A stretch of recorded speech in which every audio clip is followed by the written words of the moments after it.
Australian podcasts? Of course you do. Australians make incredible podcasts. And if you want to stay up to date with the best Australian shows, then check out Oz Podcasts. Look for us on social media and find your new favourite show from the Australian podcast directory on ozpodcast.com.au. That's OZPODCASTS, ozpodcast.com.au. Check it out. If you like new stuff before anybody else, if you like to keep your finger on the pulse, if you like the future and want to be in it, keep on listening because we'll start in a minute. Techwebcast, the hosts and guests are unsurpassed. Techwebcast, cause technology it moves so fast. Techwebcast, ha, stick around and you're gonna have a blast. Yeah, Techwebcast, ha, ha, Techwebcast. Let's go. Welcome to episode 295 of the Techwebcast podcast, recorded on the 28th of June 2014. Techwebcast is recorded every Saturday at 12 p.m. Please rate us on iTunes and like us at facebook.com/techwebcast. You can also follow us at Techwebcast on Twitter. Your hosts today are Brad, Steve, Jacob, Keith from the new Chat Centre app, and myself, Andrew. And our very special guest today is Penny Wells from 4x4 show Top of Down Under. G'day, Brad. How you doing this morning? G'day, Andrew. How are you, mate? Happy afternoon. Yeah, very well, thanks. Yeah, afternoon, actually. Afternoon. No, I'm doing good, doing good. And you can see Andrew in this video version holding his microphone. I am. It's on my to-do list, Brad. I do need to get a microphone stand. It's all good, mate, as long as it works. Absolutely. We get there in the end. Exactly, mate. How's your week been? Yeah, pretty good. Nothing overly interesting. Just been working away and, running around with the baby in the house, but everything is pretty good. I went to the footy last night. My team lost. Oh, no. But, it happens. It was a good match. It was a close match, wasn't it? Pretty close, wasn't it? Yeah, it was. It was a really close match. Yeah. So it was good. Had a beer there and enjoyed my time. So it was a lot of fun. So as you would have heard in the beginning there, we have a new intro from Dylan Lewis, Andrew. Yeah, we did. And Dylan Lewis, during the week, put some time in and was very nice enough to go through and make a new intro, which we absolutely love. Yes. So you can check Dylan Lewis out online. He's all over the place. He's much known Australian, I guess, news media performer, celebrity, radio co-host, comedian, whichever way you want to run it. So we really appreciate him doing that. 2 bands and on absolutely. TV and recovery. Yeah, good friend of the show. Yes, indeed. He's been on the show a few times, and it's great. He's a cool dude. And Brad, I've got a competition for the listeners. What could Andrew do to make that mic stand up on its own without buying a stand? Something he could do right now using regular household utensils. Really? There you go. So let's get on MacGyver on that one, I think. Yeah, definitely. And also we got Keith T. That's Keith T. Welcome, Keith. How are you, mate? I'm good. Nice to be here. Thanks for having me. Good to have, I seen you on the Gilmore Gang this morning. I was awake at 7 a.m. and watching that. That was a good Gilmore Gang. You know, Benedict Evans from Andreesen Horowitz is starting to appear on it now. And Dan Farber was on it, who's always awesome. Nice. It was a really good show. Cool. So what do you guys do before the show? What do you do? We don't do anything. Steve calls us about 1 minute before we go live, and he's usually screaming at Tina to press some buttons on the console. Okay. And then he says, "Okay, we're good. We're going live. Okay. Press record." Okay. Then we're live. We're online about 15 minutes before we go live. Exactly. Yeah. That's cool. You guys milk the green room experience. Yeah, we do. We always chat before the show, don't we, Andrew? We always chat. Exactly. I want those blue M&Ms and Evian water. We got Jacob on. Welcome, Jacob. How are you, mate? I am pretty darn good, Brad. And how's your week been, mate? And you want to report on anything? Nothing really. Okay. All right. We got Steve on. Welcome, Steve. Hey, how you doing? I'm very popular on my Justin TV channel, not so much everywhere else. But anyway, It's real nice to be in the show today, and I'm looking forward to seeing Penny Wells. Yes, I can't wait to chat with Penny Wells about her show, and sounds great show, by the way, on the Aurora channel on Foxtel. Steve, how's your week been? Oh, just very busy. Didn't have much for my show before your show, but actually I just pulled stuff out that I wanted to talk about anyway. Okay. The Google I/O meeting, I think, and various other things, or keynote, excuse me.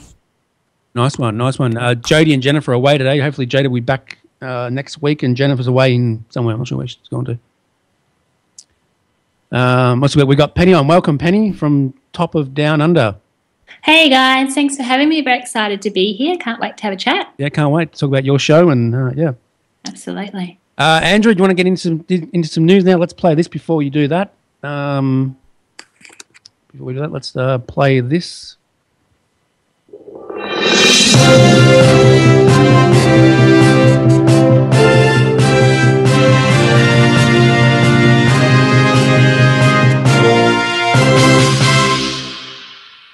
Thank you for that, Brad. So I'll be taking on the news today in the absence of Jodie and Jennifer, so bear with me and we'll get straight into it. First story today is from The Verge, up close with the Moto 360. For those that don't know, it's a new, Android-based watch. So all of the big manufacturers are starting to look at coming out with smart watches and so forth. So the first thing is the Moto 360. It's saying it's not actually that big. It's quite solid. It's a high-end product. It's a very natural feel on your arm. It comes in a few different colors, each with a unique band. The black one apparently is a favorite of The Verge over there, and it has a large round screen that goes completely edge-to-edge with content, except for one very small cutout at the bottom. Obviously, Android users will really enjoy this, and we're pretty sure that the iPhone, Apple company will have a watch very soon to follow. So it's sort of an interesting space at the moment, moving from handsets, tablets and so forth into the watches. So we will keep an eye on that as news comes to hand. And the next story is also from The Verge, basically talking about iPhone or Android. It's time to choose your religion. So it's impossible for Google or Apple to introduce a new feature, let alone a whole revision to their mobile operating system without it instantly being compared to the alternatives. The sparks that inflame heated discussion about who's got the better notifications or smarter multitasking come right from the top of both companies. So what we're getting at is looking at all of the different devices. We're becoming very much locked into an iOS or Android sort of ecosystem. So as you buy the handset, you buy the watch, you start to buy the tablet. It's really feeling like you can't just have one of each these days. You're sort of locking yourself into one or the other. So it's an interesting read from The Verge. We recommend you jump on and have a look at it. Moving along now, and Apple TV gets ABC News, PBS Kids, and a brand spanking new Flickr app. So you would think that the steady stream of new Apple content would have slowed a trickle by now, but it's far from it. Apple has just delivered a handful of fresh channels, including the free ABC News service, PBS Kids, and the cricket-focused Willow TV. Flickr's app has also received a very long overdue revamp with a densely packed Explore section, so you can see new and exciting, interesting things. And there's also an AOL channel, so you can watch all of your Engadget videos and other clips from around the technology world on that. So check that out. There's a bit happening in there, and we're really looking forward to hopefully seeing a new Apple TV platform in the future as well. But they're certainly bringing content to us, Brad, so that's fantastic. And we'll move to the next story, which is again with The Verge. SoundCloud's new iPhone app is fast and fresh. So as we all know, SoundCloud is a fantastic platform for getting bites out, little interviews and so forth. And they're really attacking the space with a brand new app. So today, SoundCloud launched a completely redesigned app for iPhone. It ditches recording functionality in favor of making listening as fast and as beautiful as possible.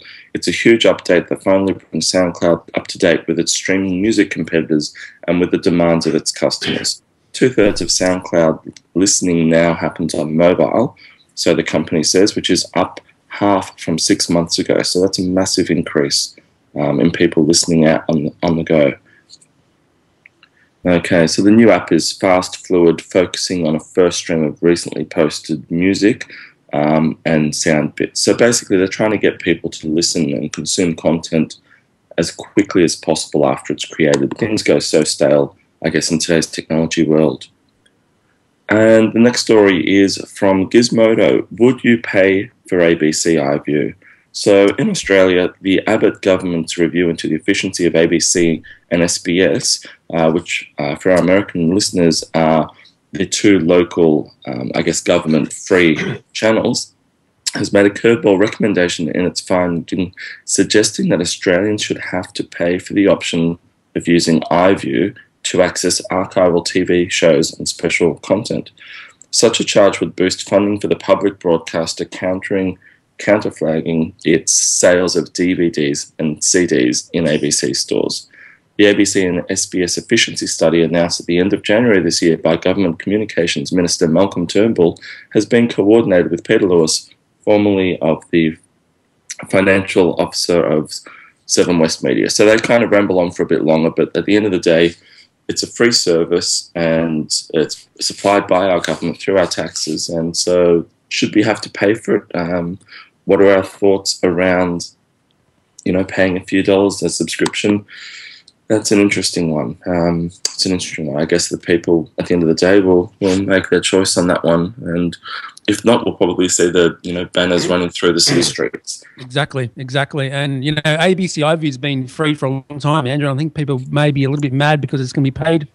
It's been absolutely. Look, there's an expectation that I have for the ABC in Australia, which again and SBS are the government operated channels, that my taxes go into running that. So I certainly don't see why we should create a chain of command of those who can afford it, those who can't. It should really be a service. Exactly. Yep. So that's the news for today, Brad. I think we had 5 or 6 stories there. Mm-hmm. Great stuff. Appreciate you, Andrew, reading them stories out. Great. Not a problem at all, mate. Cool. So any opinions on those stories there, Brad? What can the Apple TV one, that's a great update to Apple TV. The Flickr app's really nice. And the other apps there, which we can't get in Australia, they're in the US only. And Keith, what's your view on the Apple TV one? Have you been checking out the new apps at all? Well, so there's a lot of new apps on the American one as well. The American ABC launched all of its live programming on Apple TV this week through an app, including ABC News. Also, ESPN, which is owned by ABC, put all the World Cup games on the Apple TV. So you can go and look at games live. And the rest of the ESPN programming as well. The whole thing is live on Apple TV now. So it feels as if we're moving to a world where TV channels become apps and your TV just becomes a display for whatever the source of the app is. Could be Apple TV, could be a Roku box, could be the new Google TV that they announced at Google I/O 2 days ago. Could be it. But the TV channels are starting to become apps. Not all TV channels will want that to happen, and at least in the States, they're tying your ability to use the app to your cable account. Okay. So if you don't have a cable account, you can't watch ESPN on Apple TV, but if you do, you can. So that way, they're kind of locking you into the, one price, buy everything model rather than a la carte, which most of us would prefer, where we only buy the programs they actually want to watch. Yeah, true. Okay. Anything else, Keith, you want to mention? About the Apple TV or the other stuff? Other stuff, whatever, the other stories. The smartwatches are a bit of a conundrum to me. I mean, it feels as if these things are taking some of the functionality of a smartphone and putting it on your wrist. And most of the time, that's more convenient if you're on your own. But if you're in a meeting or something, I don't know about you guys, but I hate looking at my wrist when I'm in a meeting because it makes the other person think I want to get out of there. So I'm not sure that at a human sociological level, a wrist-based display really adds a whole lot, unless they can incorporate the phone into it as well. So you can literally get rid of the phone, and you only have the wrist-based thing.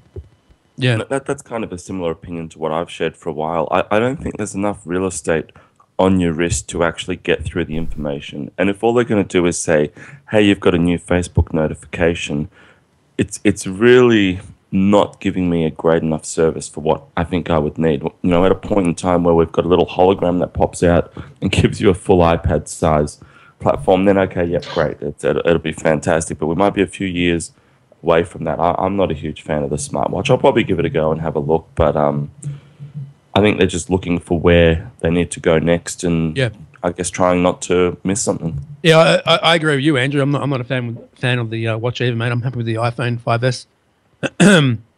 Did you catch any of the Google I/O at all, Andrew? No, I didn't. I read up a little bit about it, and it's interesting. I mean, it sounds like they pretty much want to be everywhere. You know, they've got a hand in everything now. Obviously, taking over Nest, and now recently with Dropbox as well. It seems like they want a sensor for every part of your life. So when you say, you know, secure the house, they know exactly where you are, what you're doing. When you say, you know, when turn on the heater for when I get home, everything is under their guise. So it's really, it's almost, you know, we're almost putting ourselves into the Big Brother fundamental system nominally, you know, with our own consent. So it's quite an interesting space, and I see why they're doing it, and I understand that the context around it will be fantastic for some people. I know that Robert Scoble is really welcoming of those sorts of contextual things, but it's definitely a scary place where they're starting to lead us to. Yeah, definitely, and also the Google TV stuff looks pretty cool too, with the Chromecast. That's getting some new updates to it and stuff, and that looks pretty cool. Yeah, exactly. And yeah, all right, let's go to Penny. Penny, do you have any views on them stories at all? No, probably the same with you guys. Like just with the smartwatches, to me, it's just another device that you have to take care of. Yeah, so no, I probably wouldn't be up for purchasing one of those. Okay. But yeah. Cool. Okay, do you get much into technology, Penny? What sort of technology gadgets do you like to use or favourite? Ooh, I'm not very tech savvy at all, to be completely honest. We run all Mac computers to do our editing. Good stuff. Final Cut Pro, and we use GoPros and things like that. And yeah, but I could probably tell you how to cook a goetta better than walk you through the steps of using a smartwatch or something like that. So we may yet get you to do that, Penny. Okay. All right, let's go to Steve. What about you, Steve? Hey, pretty much they kind of mentioned everything I kind of wanted to cover. Of course, the use of smartwatches being tethered to phones doesn't seem like it really work out unless it's standalone. I know Keith Tier brought that up already, and I didn't at the time. I didn't know the Google I/O was going on, so I ended up jumping on. I think a day or two late, and catching as much as I could of that. And I was awake at 2 a.m. to watch it. Yeah, I think they put it on YouTube. I think afterward. That's correct. Yeah, that's correct. I was live. You can actually watch it live on YouTube. It was nearly a 3-hour keynote. Yeah, 3 hours. It was very long. Yeah. And it was really badly done. I mean, it was nothing like as slick as the Apple one. Oh, definitely, mate. That Apple keynote, it's way better than the. So the big question, Brad, is how did you not fall asleep at 2 a.m. I didn't fall asleep, mate. I was watch it, quite interesting to watch it. You know. But there was no Google Plus update though, Andrew, for the website. There was no. No. What they were doing with that, because I watched the whole thing. What's your view on it, Jacob? What did you think of it? Well, for one thing, to go with this iWatch story, I probably wouldn't watch that because I got a pretty good watch right here. What I need, I don't even have a phone. Like if you don't have a phone, but you have the watch, but would still work with the different phone. No, you got to have the phone. It's like a parent-child relationship. You know, the watch is the child of the phone and can only show things the phone sends to it. Yeah. Next 7. Would that work? Anything else you want to say, Jacob? I was just watching listening to you guys talk about the Apple TV. Yeah. I think it's pretty good, but they're still missing one channel. What's that? Amazon for Prime, the Prime Video. Yeah, we're missing a lot of stuff over here too on Apple TV as well. Like, so did Amazon ship the Amazon Fire TV in Australia? No, it hasn't yet. No. I got one here, and it's actually pretty good. In a lot of ways, it's better than the Apple TV, except it doesn't fit into the Apple ecosystem, so you end up not using it. Yeah, exactly. Interesting. And I think that was one of those articles we talked about where we're really getting locked into an ecosystem now. Exactly. If it's not Apple, I won't use it. So Keith, I believe. Sorry, Brad. Go ahead. Introduce Keith. I was just going to say, Keith, I believe today is quite a special day for you guys. You have Chat Center is now available in the App Store. Chat Center is available in the App Store and on the web, actually. So we did a couple of things. We gave it to Apple about 2 weeks ago. They approved it last night, and we released it today. So worldwide, so you can go into the App Store in any country in the world and download Chat Center. We also updated the chatcenter.me website so that you can go and claim your name. And for Penny, the idea here, Penny, is that everyone goes and gets a chat name. Like you could get the name for your TV show. Okay. And then anyone who types that name into a browser can chat live with you. And on your fantastic. phone, you install a little app called Chat Center, and it sends you alerts and notifications when people want to chat with you. So it's really good it's very good for marketing because the name is your brand. Absolutely. And it has a chat back end to it, so you can engage with your audience really, really well. So there's a big commercial side to Chat Center, but there's also a personal side. If up until now, if people wanted to chat with me, they'd have to figure out which chat app I use, whether I use WhatsApp or WeChat or iMessage or whatever. And they'd need to know my identity inside that app. So with Chat Center, all they need is chatcenter.me/Keith. They can type that anywhere into any app that can take, just a normal link, and they'll be chatting with me without needing to know what app I'm running or anything. No, that's fantastic. So that's live now, and we really want to try to change the chat experience so that chat is about a person or a company or a brand and their name, and not about which app they're running. Yeah, and I find that very, very interesting because, I obviously like to, link up with the people that watch my show and just try and personalise it a bit more. So that would be very interesting for me. Yeah. Definitely. So, Keith, what's the future of your new app? What's going to happen next? Well, a lot of things have to happen. I mean, the first thing is we raised some money for it, so we've got about a year and a half's worth of runway to evolve the app. Right now, it just does one-to-one chat. We want to introduce group chat. That's a feature that everybody so far has asked for. We have about 5,000 testers who've been using it up until today, and they all want group chat, so that's on the roadmap. We want it to be possible for small businesses to get their name. You can imagine every restaurant has a name, and you can just chat with them to book a table and stuff like that.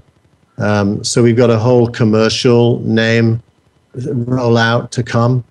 We also want to make it work on Android. It's iOS only and web only right now. You can go and get a chat name if you don't have an iPhone, and it will work. You'll get emails when people try to chat with you, and you'll click on a link and you'll be in a chat with them on a web page. And that can be on your mobile phone or on a desktop. It doesn't really matter. But we need a native Android app, so that's on the roadmap. And we're gonna take it one step at a time. It's sometimes the case you launch an app and you kind of do a whole bunch of PR and you overhype it and you try to drive growth real fast. We think the idea behind this is so good and compelling that we should just take it one step at a time and not push it faster than it goes naturally. And it'll be a good test. If guys like you don't take a name and put it on your blogs and on your podcasts, then that means we've done something wrong. Because this should be really great for you as a way of both branding and engaging with your audience. Yeah, definitely. Yeah, we'll definitely try it out, won't we, Andrew, next week? And Absolutely. And as you said before, Keith, I guess the big challenge to date is, that there's some really good chat products out there, but when you want to engage with someone, is it on, iMessage? Is it on email? Is it on, GroupMe? What this does is this removes that application in the middle, and it means that if anyone listening wants to talk to me, chatcenter.me/Andrew. It's that simple. You bolt that into a browser and we're talking. So there's no needing to sign up to sort of, a product that I may not have. If I'm not using, WhatsApp, for example, I don't need to go and create a new account, run that in the background, do all of those sorts of things. It just gives me that flexibility to have a really simple, clean interface and a conversation, which I think for fans and those sorts of things, as you touched on, Keith, restaurants, things like that, I think it's a massive win for those sorts of places which want to have a really easy, casual conversation. And Keith's showing up for the people viewing, showing the screen at the moment. So I think it's a really big win for those sorts of inferences. I was going to show you, this is my email signature. I don't know if you show screens on the show, but if we do. Yeah, it's this on is there my right now. email signature. So right at the bottom of my email, I said chat instantly with me at chatcenter.me/Keith. And that just means that anyone who I send an email to has a way of getting back to me right away, not waiting for an email back and forth.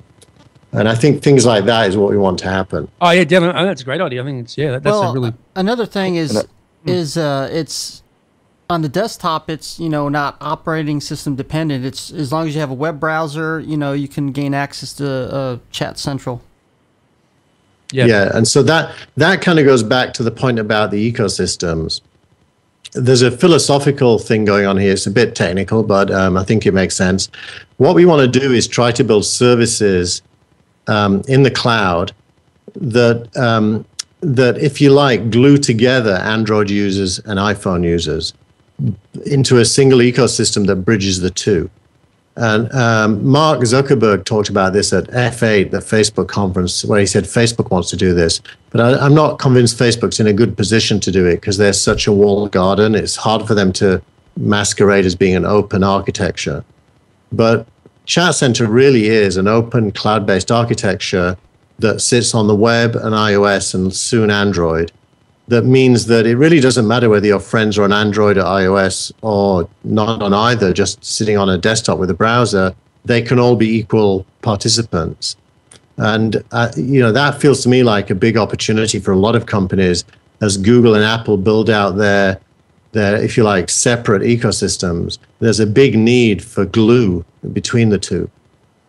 So what you're sort of saying there is, moving forward as well, I believe you're going to give the flexibility for people like developers and so forth to actually have like an API, I guess, or an SDK that they can work with so that they can also integrate this to make it really easy without having to go through the rigors of creating your own, chat platform and, running sockets and all those sorts of painful things to get that running.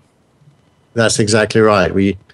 Our goal is to make it so any app that wants to have chat can just plug into the Chat Center name system, and anyone who wants to chat with you will be able to chat with you inside that app, whatever app you happen to be in that supports Chat Center. We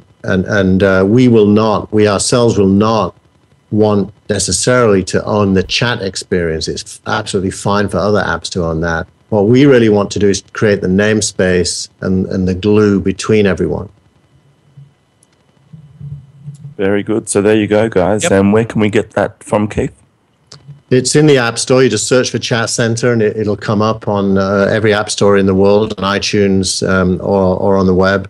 And it's iOS only. Or if you don't have iOS, go to chatcenter.me, claim your name, and then later when we support your platform, that name will be yours. You'll own it, and you'll be able to activate it on your phone. definitely. Keith, what about a Mac app? Is going to be a Mac app coming anytime in the future, or? Yes, there will be. There'll be Mac, and we want to build Chat Center for every environment. Yeah, so there'll be a Chrome app. There'll probably be a Safari app. There'll probably be an iOS extension using iOS 8 that lets other apps plug into it. All right, sounds good. What do you think, Steve? Do you like it? Oh, actually, it sounds interesting. I didn't realize it was going to go so in depth. It looks like it's going to cover everything, which is kind of nice because a lot of times there's certain things, usually, I mean, you can do it through a web browser. A lot of times I'd rather do it on the desktop. So, Yeah, same. So now I have an option to do that where, I don't necessarily even have to have a web browser open. Of course, it's good to be on the web browser first to cover all the different platforms, and then hopefully in the future build it for the separate operating systems or whatever. All right, nice one. Hey, Keith, is it still daylight there, is it, where you are? Is it what? Is it still daylight there? Is it still what? Daylight. The sun's out. Oh, daylight. Yeah, the sun is actually just coming down on the horizon, and it's shining right in my window, so you can see my face is completely. I'm squinting, so I can still see you guys. That's cool. That's cool. It's good. Okay. That's good stuff. Penny, any questions for Keith about Chat Center, or check out? No, I just think it sounds like a really, really cool concept, and wait till they're ready with Mac. Yeah, check it out. Yeah, definitely. All right, Keith, you gonna hang around for a minute, or do you need to go, mate? I'm going to go in about. I need to go in about 10 minutes. So if you want to, I can go now if it makes sense, or I can wait. Oh, you can hang around. Yeah, go ahead, Jacob. What did you want to say? I said, at least you're not on fire. Exactly. All right, we got Penny Wells on, Andrew, from the TV show Top Down Under. Absolutely. Penny Wells from Top of Down Under. So Discover Oz Productions. Yes. Fantastic to have you on the show today, Penny. Oh, I don't know. Thanks to all the Tech Webcast team for having me on. No, Tell more us than about welcome. tell us about the show, Penny. It's on Foxtel, and how long has it been running for? Okay, so we're just about to film our 4th series. So we've already had 3 series run on Aurora Channel 183 on Foxtel. So we're gearing up to go again. And, we've had a fantastic response. Everyone's pretty keen to see a bit more footage. So we'll oblige and, Nice. What made you put the show on Foxtel? Did they come to you or? They did, actually. It's a bit of a long story how we got started. But basically we made an hour-and-a-half DVD. Somehow Foxtel got a copy of that. They came back to us and asked us if we could cut it down to 24 30-minute segments. Okay. And, that was 4 episodes, I think, that first one run for. Nice. And, they just wanted more and more. So each time we do more episodes. We're up to 12, so 3 months on TV at a time. Good stuff. Is it going to be coming on to the community channels on the free to air? Channel 4? Yeah. We're on C31 down in Melbourne. Okay. Bris 31 up here, and Adelaide 44, and we're also on the Triangle TV networks over in New Zealand as well. Nice. Good stuff. Yeah. Good Yeah. stuff. Can I get in? If you got a question, go ahead, Jacob. Well, I watch it in the U.S. through Channel 31. Oh, fantastic. Yeah, I watch a lot of shows that come from Australia there, but most websites I can't have access to. But Channel C31, I can access the live video and stuff. Oh, okay, fantastic. That's great to hear, Jacob. Thanks for watching. Good stuff, Jacob. Good on you, mate. Oh, wow. Yep. Brad got me into it. I did. Did he? Okay, thanks, mate. I did get you. Okay. Steve, any questions? Now, of course, you have your regular show, but are you originally a production company, video production company? No, not originally. No, we've sort of been learning on the run. So it's a bit of a long story how it all started.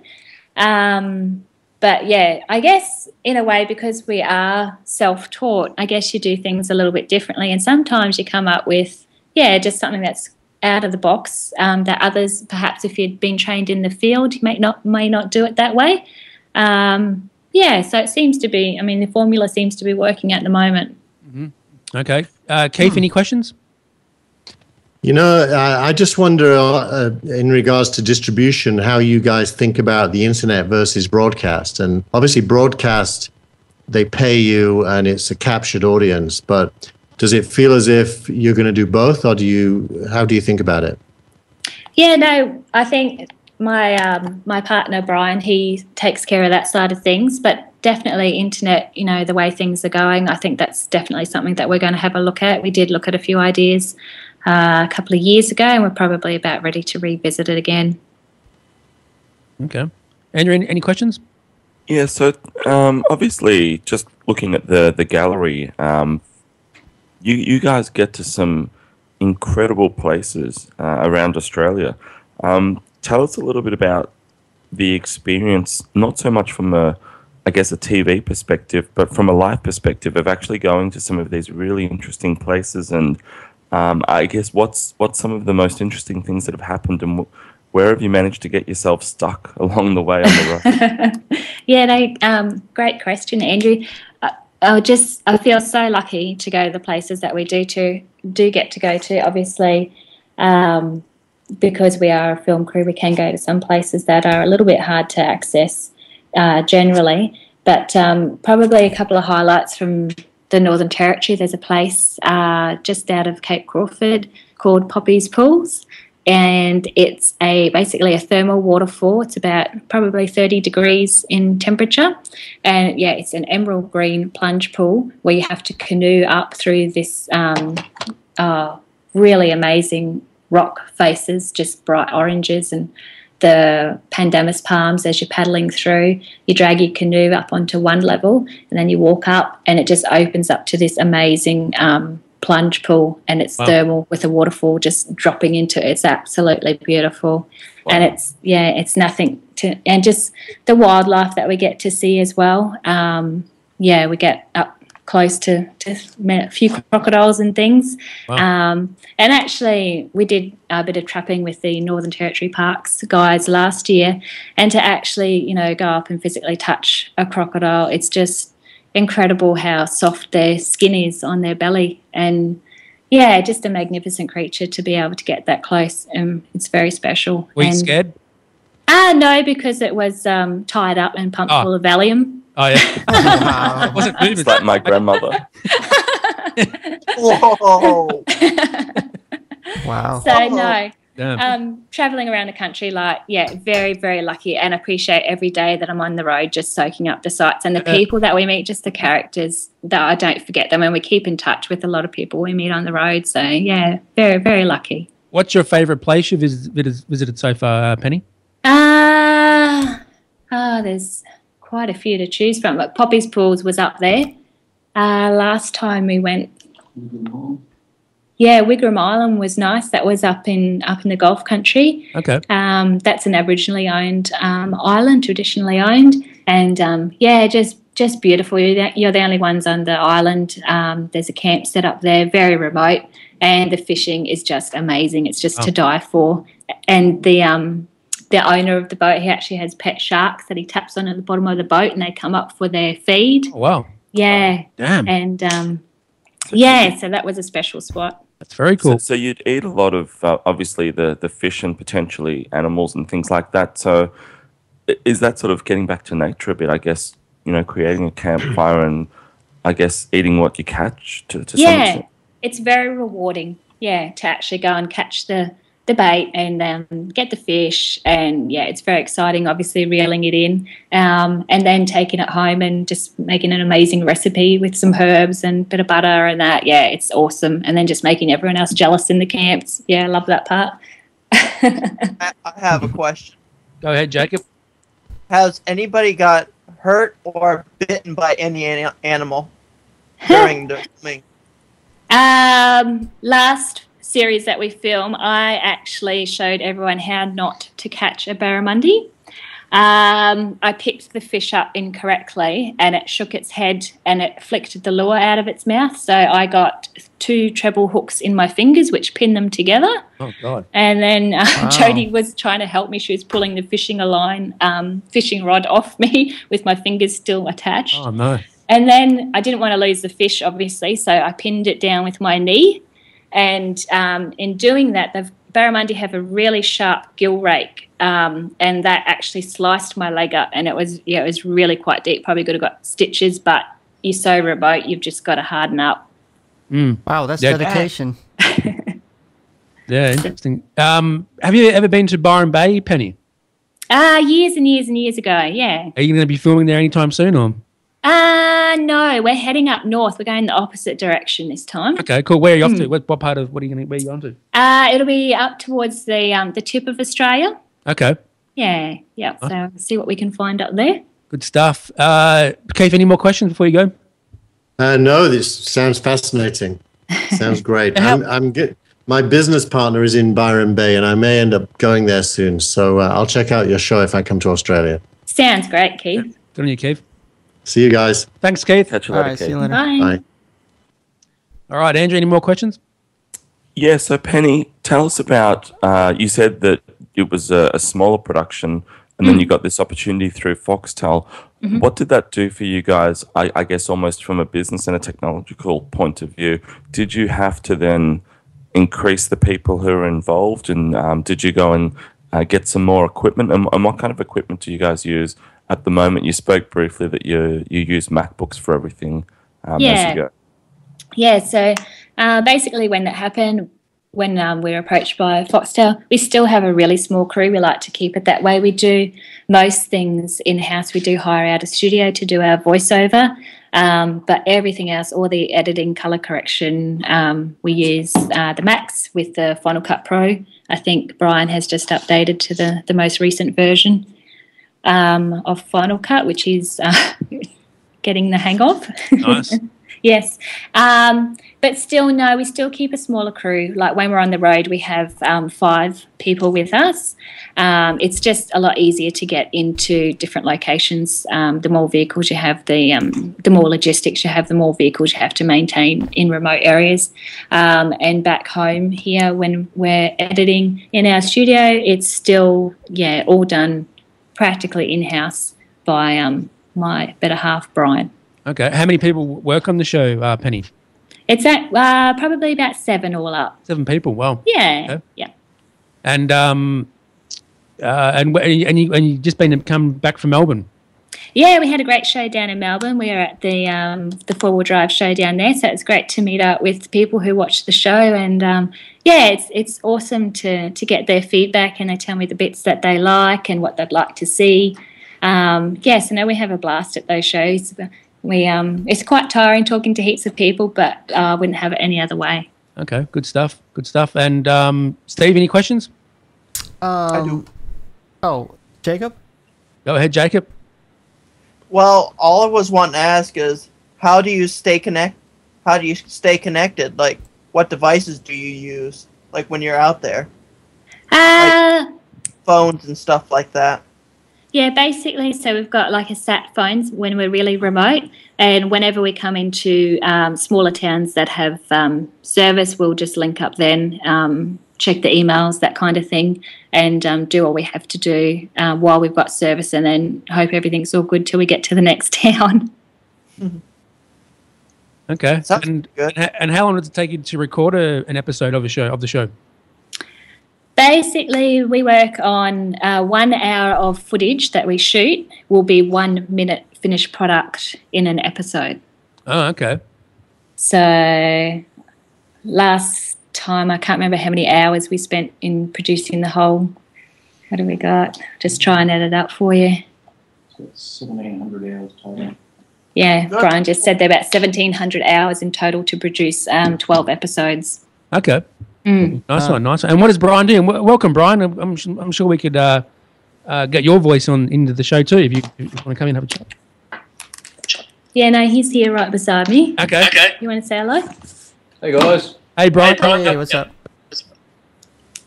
Doing well, mate. Doing well. How you doing? I'm good, thanks. We're just talking about how many hours it takes to put the show together. Yeah, there's a fair few man hours go into to actually make even just one episode. Okay. Yeah, rough cut will take you usually I can rough cut out in a week with two editors, and then final cut's probably another week to 2 weeks after that. That's post-production. Okay. Depending on what you're filming on the road, some episodes might take a week to film. It really depends on the topic. Sometimes we get lucky and we can film an episode in 2 days if the content's coming quick and fast. But generally, we will allow 8 weeks to film 12 episodes this next season. Okay. Well, Nice one. how do you- Yeah, mate. Hey, It's, big job, is it, Brian? It's a lot of slogging you do a lot of hard slogging to get a finished product. But when you see the finished product, you sit back and you go, if you can sit back and say I enjoy watching what I just created, you love it then. Yeah, definitely. Yeah. Definitely. Andrew, any questions? Yeah, just a little on any advice for other people who might have a similar sort of thing where they're creating content out there, really interesting stuff, who are trying to get into the industry, I guess, production. Any advice for them how they might get their own Foxtel as well to start to move their content? Probably the best thing, once you've got something that you think is pretty good, start knocking on doors. You just never know where the door's going to open up. Send a sample of your work around the countryside. All the networks will take screeners to have a look at what you're doing. Unless you physically take it to the people, they don't necessarily sit there online looking for days on end trying to find a new program, new show. You've got to knock on their door. There's and basically most of the TV stations around Australia we're showing on now, we've contacted them and said, look, this is on Foxtel. Are you interested? And you might get some knockbacks, but at the end of the day, you keep knocking and keep trying, and then all of a sudden, you usually get a bit of feedback when you do submit something, why they wouldn't take it. Take that feedback, work on it, improve your product, and the doors will open. Definitely. What's your view on Foxtel, Brian? Do you love Foxtel, or do you watch it much TV? Perfectly honest with you, I spend most of my time making TV. I don't really want to sit down and watch it. That was a dumb question. It's kind of like bringing your work home. Yeah, definitely, mate. But it's cool to have Foxtel, though, isn't it? It's good to have it on there and stuff. And yeah, look, we don't have free to air. We live in the bush, so we don't get free to air. So we rely on Ozstar for pretty much any of our TV entertainment. Okay. So, all right. So you get a chuckle when you're channel flicking and you see the show come on? It's kind of funny because Pen can be beside me and be behind me at the same time. It's good stuff, mate. It's good. Very good. No, we really hope you guys do really well, and the show's fantastic. And as Jacob said earlier, he's over in the States and he watches it through Channel 31 here. So it's a really fantastic piece of content, and we know people all around the world love it. Yeah, definitely. So, Penny, with the newest season coming up, was that going to be shown just on Foxtel, or was it going to be shown on the other community stations? No, it'll go on the other community stations as well. And we'll obviously try to expand on those too. Okay. We're always working, as Brian says, keep knocking on those doors. Yeah, definitely. So if you haven't got Foxtel, you can watch it on the Channel 31 and the other ones, around. Absolutely. Mm-hmm. Yeah, that's right. I think last count we're on about 9 channels at the moment. Nice one. Good stuff. Steve, any questions? Oh yeah, I got one more. How do you get your, since you're I'm guessing you're on the road a lot, so how do you get your once you film it in the media, do you send it out to your shop or studio to be edited to be shown, or how do you guys do that? Do you do it all on site and then send it out, or? No, what we do generally on the road, we'll download our footage on the road. So we still predominantly shoot to tape, but we'll download and ingest on the road every night. We run the little Mac laptops for that. Catalogue what we've got. Yeah, well, we've got a person that comes with us who simply catalogues, looks through, checks that we've got the footage. If we need to refilm anything, it's good to know straight away that something didn't work or the sound quality wasn't high enough. But generally, we'll catalogue everything, get home, and then I'll spend probably the next 3 to 4 months editing it out. Wow, big job, Brian. Wow, yeah. So do you have? Sorry, I was going to say, do you have times where something hasn't worked and you've sort of packed up for the night and you think you're on the road in the morning, but you've got to hang around for another day and do it again? We've had to backtrack a couple of times. Yeah, we had one shot that comes to mind last year. We had to rebook a helicopter for basically a 4-second shot. We had to. Oh no! Yeah, that wasn't a cheap one to go back and get again. Helicopters cost $880 an hour. So, yeah, but other than that, we've had to in the past. Yes, sometimes you think you've had something that links stages of the episodes together, and you've got home and it simply hasn't worked the way that you thought it would fall into the storyline on the road. And Penny's had to go out and find another spot that looks relatively similar to where we were filming and reshoot it. Yeah. Wow. That's the magic of TV, but Magic. Exactly the magic of television. So we can sit back and watch 22 minutes with a beer in our hands and pretend it all happened that easily. Exactly. That's And also, right. I just want to mention, Andrew, we may be getting a tour of Channel 9 too, very soon too, from Peter. Yeah, that's right, from Peter Hitchener. So that could be quite exciting to have a look at the newsroom there and see how they do things. Yeah, definitely. Yeah, I'm Definitely. And jealous. shout out to Peter from Channel 9 for hooking that up for us. And we'll be talking about that on the show soon. Absolutely. And what else can you tell us about the show, Penny? Basically, we're a little bit different to the other shows because it's the girls having a go. Okay. And I've just recently purchased a new vehicle. I've got a 79 series dual cab cruiser. Nice. It's just been all kitted up, so I'm pretty excited about that. And we've just done a engine conversion in our other Nissan Patrol that we use. Mm-hmm. And we are just about to build a boat trailer because I've got a bigger size boat because the crocodiles seem to be getting a bit keener coming on board. So, Oh, wow. yeah. Have they ever tried to bite into the boat? No, we haven't experienced that, but we're obviously quite close to them when we're working in the creeks and the rivers. We're always very mindful. I don't ever lean over and wash my hands out of the boat. I'll lower a bucket down and wash my hands that way. So, yeah, always very, very conscious, very careful. Okay. And what sort of animals have you seen on some of the places you've been to? We've seen like buffalo with their little babies. you saw an albino buffalo last year. That was pretty special. Yeah. Heaps of the general stuff, like your dingoes, kangaroos, wallabies, heaps of snakes, lots of snakes, yeah. What sort of snakes have you seen? Black-headed python, they're one of my favourite. Night tiger last year. We actually had to double check that because we'd never seen one before. Oh. It was in one of the episodes. It's like a creamy coloured snake with brown chocolatey stripes all the way along, and beautiful, beautiful snake. But he wasn't real happy with us, but no, he was trying to escape a bushfire, the poor thing. he had a brown snake Oh, crawl yeah. up behind you last year. That's right. Yeah, we were sitting on the path in a national park, and it was just on dusk, and me and Brian were just talking after the day's filming. And I just had this weird feeling, and I said to Brian, give me the torch. And I spun around, and there was, a brown snake heading straight for us. I don't know, perhaps he could feel our heat. I don't know. I'm just like, whoa, that was close. So you must have some kind of first aid kit on with you. Yeah. I carry 3, yeah. I've got a remote pack, a general one for cuts and bruises, and another one with your cough medicines or your painkillers or that kind of thing. Have you ever been bitten by a snake before, Penny or Brian? Brian has, yes. Yeah, I grabbed the wrong end of one once. Oh, wow. Oh, wow. Yeah, you do that once. You only do it once. Yeah, you pushes the body in pretty quick. Yeah. And what about you, Andrew? You've been up in the bush before. What about you? Have you met snakes and that? Have you been bitten by any snakes? Or? I've never been bitten by snakes, but I've certainly met a few of them, and I don't know. It's interesting because I think the advice you get for snakes is sort of stand there and don't run and all these sorts of things. But I've probably met a handful, and each time the situation is different based on exactly where you are and where they are and what's happening at the time. So I don't think there's any textbook for what you do when you meet with a snake. It's all sort of however it plays out. Yeah, exactly.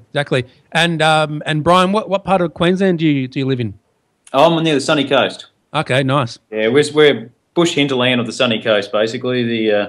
So we're out of the city, out of the hustle and bustle, and still got a few acres around us here. Oh, nice. Do you ride motorbikes? I used to, but I broke a couple of arms, so I sold my motorbike. Oh, really? Oh, that's not. Penny still rides the motorbike, but I'm delegated to a quad bike these days. Oh, okay. Yeah, Pen has all the fun. Good stuff. What's it like, Penny? Is it good fun, is it, Penny? Riding a bike, love it. Yeah, we've got some crazy tracks out here. We live on the edge of forestry, and it's quite hairy going down some of the hills. I just close my eyes and hope for the best. Sounds fun. I'm sure Gus will be like that, Andrew. I know Gus was in last week. He's into that sort of stuff, right? Yeah, absolutely. He's quite an adventurer, is Gus. He takes part in all of sort of the X Games and things like that, coming obviously from his Oakley days as marketing for them. So, yeah, he enjoys it all. Good stuff. All right, Penny, where can they get hold of you if they want to send you a message or then check out the show? Yeah, absolutely. So you can grab me on Facebook. I'm always on there. Yep. Or if you go to discoveroddsproductions.com, our DVDs are available there too. Right. And how much are the DVDs? They vary in price. Brian, what's the prices? The whole series, I think all Got three special. series we've got a special on at the moment. I think from memory it's about $80. Okay. Yeah, for That's very reasonable. Yeah, we've got 6 DVDs worth for $80. Yeah. Can I cut One that? thing I just want to mention to Foxtel, I hope you listen to this, but they do have a catch-up service on the IQ box, and they don't add your show on there, Aurora. They don't. No, the Foxtel with Aurora, they don't let you series link. Yeah. No, that's bizarre. Why is that? Do you know why? Or Basically, it's a numbers game. This time round, Penny's show was the first for Aurora to be able to be watched on demand before it started. wow. So, which was the first show for Aurora, hands down. And they were pretty excited about that. That one of their shows they thought was going to rate or did rate high enough to pick up that service. So it basically just goes on ratings. I think we'll see that in the future. That would come in handy because I use that feature a lot sometimes, and comes in handy. Yeah. No, we're sort of pushing for all the extra features that the other channels get. Obviously, they're looking at ratings and go, well, we'll supply that when the ratings are high enough. But these days, our ratings are getting there, so we're looking forward to that next season. All right, we'll have to wait and see. Absolutely, and I'm looking forward to buying the DVD set. My stepmom and her partner are big four-wheel drivers, so they will absolutely love it. Yeah. Oh yeah, Bev. Yeah, she would love, wouldn't she, Bev? No, Christy's parents, Christy, Genevieve. Yeah, Genevieve.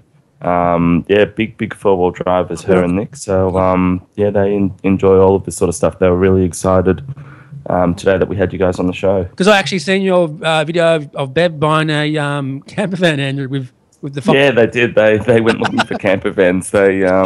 They want to do the Australian tour. That's cool. So, yeah, absolutely exciting. So did they buy one or not? I don't think they have yet. They're just sort of having a wander around, having a look through the market, seeing what's there. All right, good stuff, Penny and Brian. Thanks for being on, guys, and check out the show. What time and day is it on for the Foxtel people?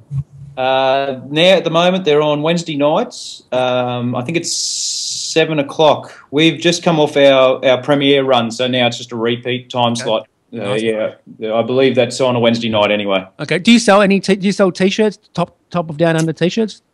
Penny's got this dream for merchandise, and I think it's going to be something definitely on the cards because we're getting asked a lot for it nowadays. Yeah, I want a T-shirt. I would. T-shirt. I think it'd be cool. Yeah, We'll sort it out for you, Brian. Thank you, Penny. And where can are you on Twitter at all, Penny or Brian? No, mate. It's a full-time job to take care of Penny's Facebook, and so at the moment, that's predominantly where people can contact her. All right, good stuff, mate. Good stuff. All right, Andrew, where can they get hold of you, mate?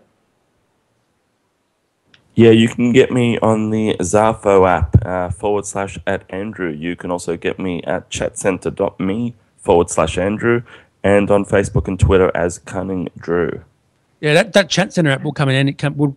Come in handy for Zarfo maybe.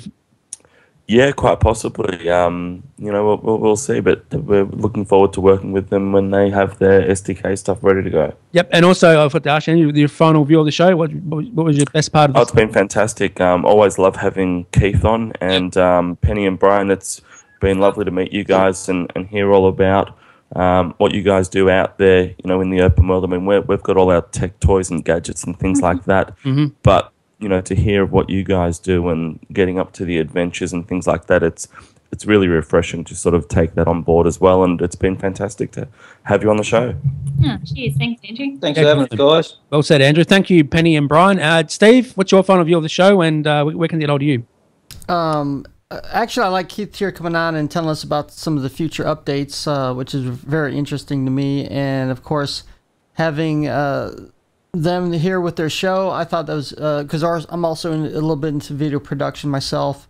Yep. So you can also you can get me at chatterbox_live on Twitter, and of course justin.tv /LinuxCoolDude, and also on the techwebcast.info if you want to see the live version of the Techwebcast. Exactly. It'll be on my YouTube channel. You can watch it there every week, Yep. and also on iTunes and SoundCloud and Stitcher Radio. You can get me on Twitter at Brad Oz and at Techwebcast. Jacob Jones, what's your final view of the show? And we're going to get hold of you. I had one more question. Go ahead, mate. Well, I'm here in the States. Would I be able to buy the DVDs somehow?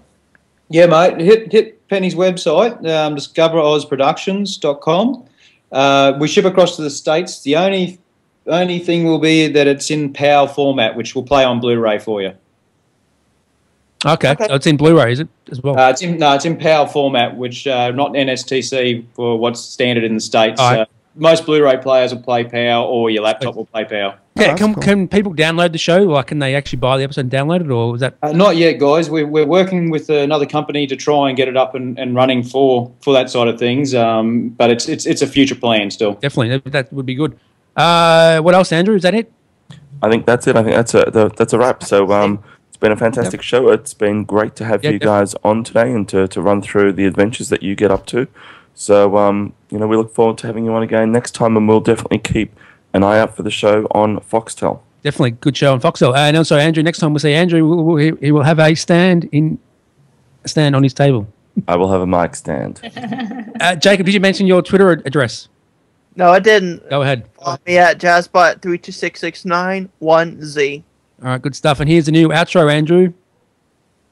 Enjoy. See you next week.